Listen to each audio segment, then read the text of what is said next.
To flip flops are interconnected as shown in the figure. दो flip flops यहां पर जैसे चित्र में दिखाया गया है, फिगर में दिखाया गया T A T B interconnected है। Okay, the present state of the flip flops are A is equal to 1, B equal to 1। यानी कि जब सर्किट ये स्टार्ट हो रहा है, यानी कि जो लॉजिक सर्किट है वो जब ऑपरेट करना शुरू करेगा उस समय पर ए की वैल्यू 1 है और बी की वैल्यू भी क्या है 1 है। Okay, the input x is given as, जो x की वैल्यू है वो है 1 0 1 in the next 3 clock cycles. यानी कि हम ये बोल सकते हैं कि फर्स्ट क्लॉक साइकिल में 1 अप्लाई किया है, x is equal to 1, second clock cycle में x is equal to 0 apply किया है और थर्ड क्लॉक साइकिल में फिर से x इक्वल टू 1 अप्लाई कर दिया है। ओके, ऐसा स्टेटमेंट में मेंशन है इन द नेक्स्ट 3 साइकिल्स। अगली 3 साइकिल्स में इस तरह से जो x की वैल्यूज हैं वो यहां पर अप्लाई की गई हैं। The decimal equivalent of A B Y under binary, A B Y आपसे पूछा गया है, यानी कि आपसे पूछा गया है ए बी की जो वैल्यूज हैं वो और जो आउटपुट यानी कि जो फाइनल आउटपुट है और गेट का, वो अगर हम कंबाइंड कर दें तो बाइनरी नंबर सिस्टम में जिसमें ए को मानना है MSB, A is most significant bit, okay, and Y है least significant bit after the third clock cycle is. Okay, तो आपको इसका डेसिमल इक्विवेलेंट बताना है, न्यूमेरिकल आंसर टाइप क्वेश्चन है।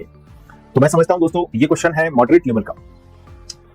आपको फ्लिप फ्लॉप की अगर समझ है, किस तरह से फ्लिप फ्लॉप ऑपरेट करता है, ये अगर आपको आता है तो आप बहुत ही आसानी से इस क्वेश्चन को आंसर कर सकते हैं। ओके, कोई इसमें जिसको बोलते हैं ना कि बहुत हैवी लेवल की डिफिकल्टी, ऐसा कुछ भी नहीं है, it's a moderate level question. I am considering this question as a moderate level because आप कहीं ना कहीं सर्किट को सॉल्व कर रहे हैं तो देयर इज अ पॉसिबिलिटी कि कोई गलती आपसे हो जाए या एक हमें एनालिसिस करना पड़ेगा तब आंसर आएगा। स्ट्रेट फॉरवर्ड आंसर नहीं है, इसलिए हम इसे बेसिक तो नहीं बोलेंगे, एक एनालिसिस पर बेस्ड है इसका आंसर।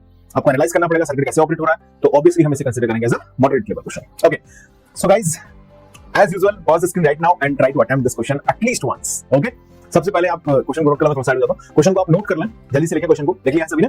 ओके, स्क्रीन को पॉज करके लिख लिया, लिखने का मतलब ये, और स्क्रीन को पॉज कर दें दोबारा से और इस क्वेश्चन को एक बार रफ शीट में भले ट्राई कर लें। चलिए, आप लोगों ने हो सकता है कि आंसर इसका फाइंड कर लिया हो सही। चलिए मैं आप सॉल्व करता हूं, आंसर आप मैच करना जो भी आता है। सबसे पहले हमें इनिशियल स्टेट की बात की गई है, तो दोस्तों इनिशियल स्टेट में यहां पर बोल दिया है कि भाई ये 1 है और यहां पर 1 है, ठीक है, यहां पर भी क्या है 1 है। a equal to 1, b equal to 1, present state of the flip flop, ये प्रेजेंट स्टेट यहां पर प्रेजेंट है। इतनी बात समझ आ रही है सभी को? a पर 1, b पर 1, बिफोर अप्लाइंग द क्लॉक हम इसे बोल सकते हैं as a present state. Okay, अब हमें एक्चुअली दिलचस्पी है यहां पर किस चीज में, a b y की वैल्यूज में। सो मैं एक टेबल इसमें बना लेता हूं, ठीक है, टेबल से थोड़ा सा हमें एनालिसिस करना हमारे लिए इजी हो जाएगा।